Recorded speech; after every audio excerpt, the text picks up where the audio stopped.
a body ravaged by illness, a suffering that defied words, and an aura so overwhelming that it left those nearby reeling. In the aftermath of his death, strange fluids leaked from his tomb, staining the stone and attracting stray animals who approached the scene. Thus ended the life of one of history's most notorious monarchs. Today, we present the true account of Henry VIII's final days, a tale whose unsettling details are rarely described in their entirety. Henry Tudor entered the world on June 28, 1491. When he became king at 17, he dazzled Europe as her most handsome monarch. Towering stature, athletic grace, golden red hair, a regal presence in every sense. A Venetian ambassador gushed that his appearance surpassed that of any other Christian prince, angelic in its beauty.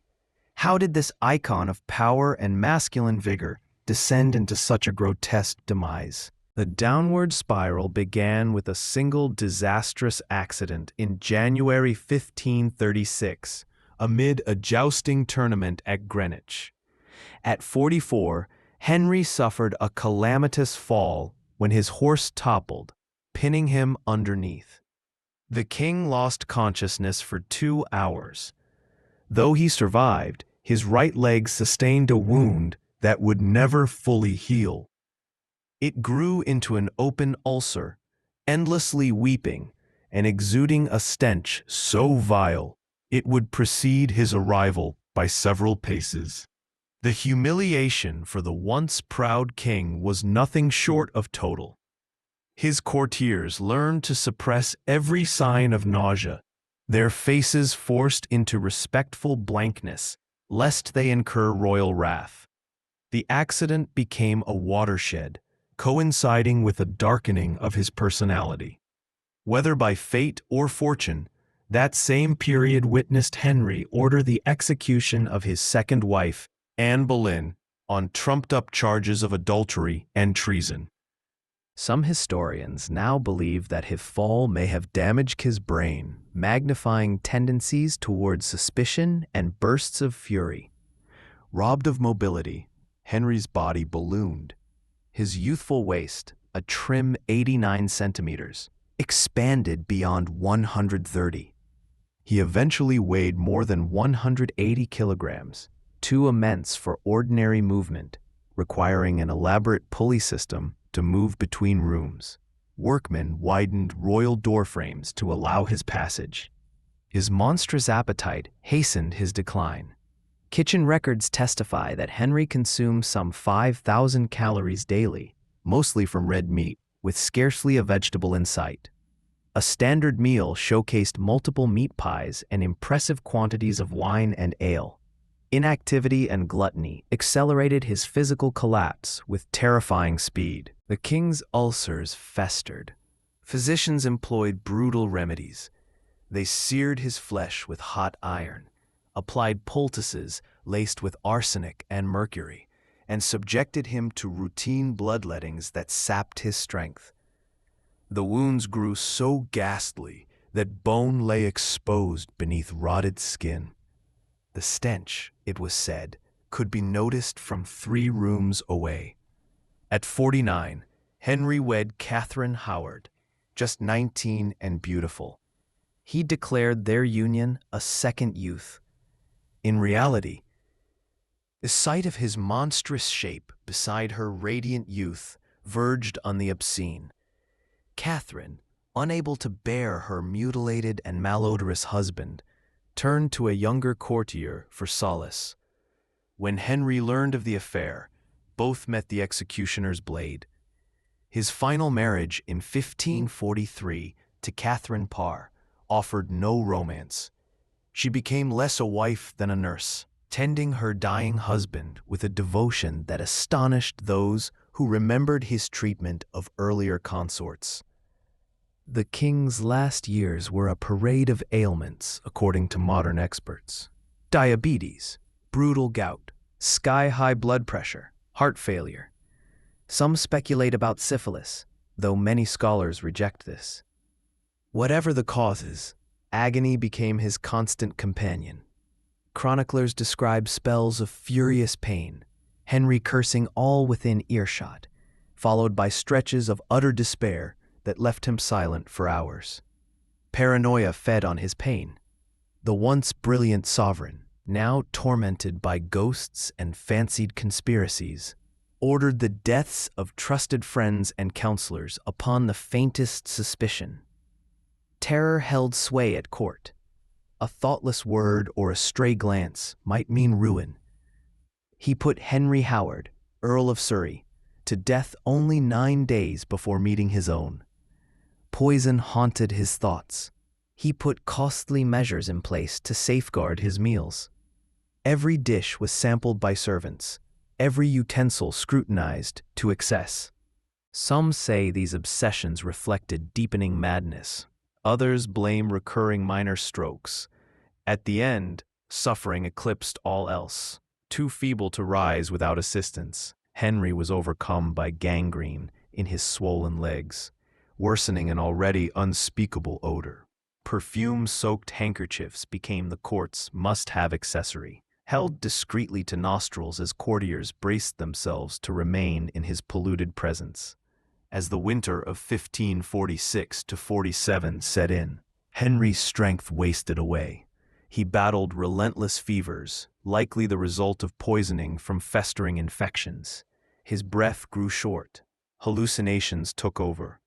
Those in attendance heard him murmur the names of his dead wives, most often Jane Seymour, lost in childbirth, and perhaps Anne Boleyn, whose ghostly form the king seemed to sense lingering. Curiously, such was the power of the law that not a soul dared utter the obvious. England's king was dying. To predict the monarch's death was treason. So the fiction of possible recovery persisted, even as the stench of decay leaked from the living king's flesh. On January 27th, 1547, Henry VIII, sensing that his death was imminent, permitted Archbishop Thomas Cranmer to come to his side. Rendered mute, he managed only a feeble squeeze of Cranmer's hand in response to a question about his faith. This, a simple gesture of belief, would become Henry's last conscious act. In the early hours of January 28th, at the age of 55, the once mighty monarch drew his final breath. The funeral itself, delayed until February 16, 1547, pushed the boundaries of endurance for those present. Even the splendor of state could not mask the ghastly odor wafting from the coffin. Ultimately, Henry was interred in St. George's Chapel at Windsor Castle, next to Jane Seymour, the only consort to provide his cherished male heir, Edward VI. The aftermath of Henry's passing proved as ironic as it was tragic. Edward, the son for whom Henry had risked hell and kingdom, reigned only briefly, dying at 15. Mary I, Katherine of Aragon's daughter, assumed the throne and fought to undo Henry's religious innovations. She gave way to Elizabeth I, Anne Boleyn's daughter, who would usher in one of England's most glorious eras. Henry VIII's grotesque end stands as a stark warning. There are bounds to even the most towering powers. A man who manipulated laws, redefined a nation's faith, and wielded lives as bargaining chips could not escape the frailty of flesh. His passing marked not merely the waning of a life, but the symbolic dusk of an epoch. The historian Alison Weir captured this contradiction. It is one of the great paradoxes of history that a man who began with so much promise, beauty, and ability ended as a grotesque caricature of himself, tormented by physical pain and mental instability, feared and flattered by those around him, but rarely truly loved. Henry's journey from the paragon of Renaissance royalty to a bloated, broken tyrant remains one of history's most captivating studies of how unchecked power, relentless suffering, and incurable disease can reshape a man. while his great rupture with Rome and the rise of the Anglican Church forever altered the fabric of the world, his own end underscores the inviolable law of mortality. Those last hours, marked by ragged breaths and a body ruined beyond recognition, form a sharp dissonance against the carefully crafted portraits that immortalized Henry in all his regal might. The gulf between public myth and private reality is perhaps the most enduring lesson of his life and death. Thus closed the life of one of history's most infamous rulers, not with the brilliance of a final victory, but with an unbearable stench and an ending stripped of all honor.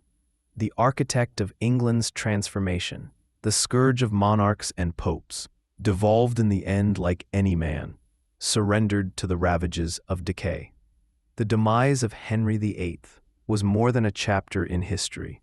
It stands as an emblem of the fleeting nature of power itself. As the king's body failed, so too did the illusion of invincible monarchy. The institution that professed divine exception bowed before mortality at last. In a final twist of fate, the son Henry fought so ruthlessly to secure lived but a brief moment in the sun. His daughters, especially Elizabeth, the child of an executed queen, would write the true legacy of the House of Tudor. No force, not ambition, nor law, nor religious revolution would shield Henry from the destiny shared by all. In pursuing his will, he could bend the rules of men, but he could not rewrite those of nature. Ultimately, Henry reminds us that even the mightiest must submit to the same unassailable end. His is a story not only of medical horror, but also of the vanity of human ambition.